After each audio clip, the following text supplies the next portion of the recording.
Welcome दोस्तों, आप सभी लोग स्वागत है हमारे चैनल द एडवेंचर क्लासेस में। आज हम लोग है सिंपल इंटरेस्ट का पार्ट 2 पढ़ने वाले हैं। ठीक, तो देखिए पार्ट 2 में पहला क्वेश्चन लिखा हुआ है। हम लोग बात पढ़ा रहे थे एसएससी जीडी के प्रश्नों को। तो आज पहला प्रश्न लिखा हुआ है एसएससी जीडी का कि एक निश्चित धनराशि का साधारण ब्याज उस राशि का 16/25 क्या है, उस राशि का 16/25 है। तदनुसार यदि ब्याज की प्रतिशत दर और समान समय हो, आप समय समान हो तो ब्याज की दर कितना होगी। प्रश्न जो है एसएससी जीडी 2021 में आया हुआ ये प्रश्न। ये किसी धनराशि का ब्याज जो है उस राशि का 16/25 है, मतलब राशि से 16/25 को देखेंगे एक से कम, मतलब कि ब्याज जो है भी एक से कम ही है। ठीक, तो 16 क्या हो गया ब्याज होगा, 25 क्या होगा मूलधन हो गया। तो ब्याज क्या हो गया यहाँ पे 16/25, राशि का 16/25, मतलब कि राशि का 16/25, राशि x है तो क्या हो गया साधारण ब्याज x/25 यानी कि 16/25। तो ब्याज क्या हो गया आपका 16 हो गया और ये आपका मूलधन क्या हो गया 25 हो गया, क्या हो गया मूलधन।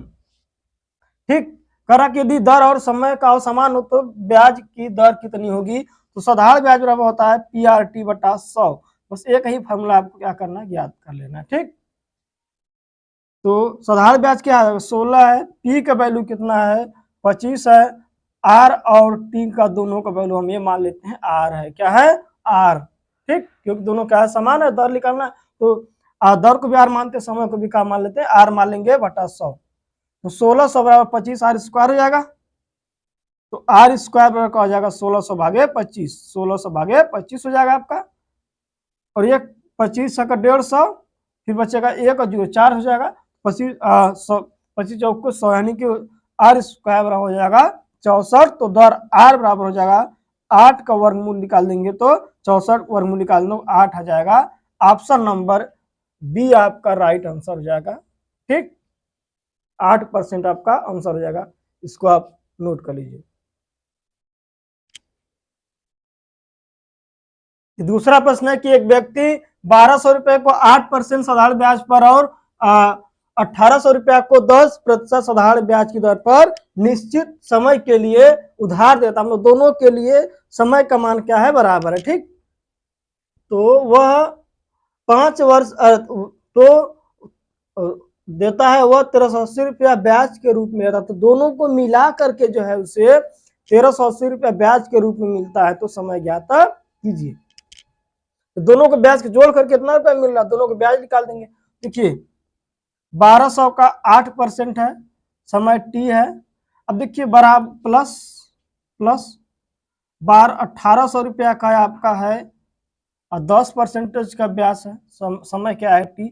अब बटे 100 का मतलब ही नहीं यहाँ पे। और दोनों को मिला करके क्या है 1380 रुपया क्या है। ठीक, बटे 100 कर देते हैं। चलिए तो देखिए 1 0 से 1 0, 0 से 0, 0 से 0 कट गया आपका।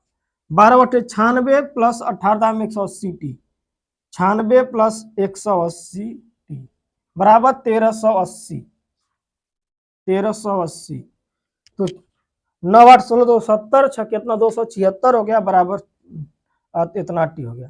ठीक, 96 टी प्लस 80 टी 276 टी बराबर 1380।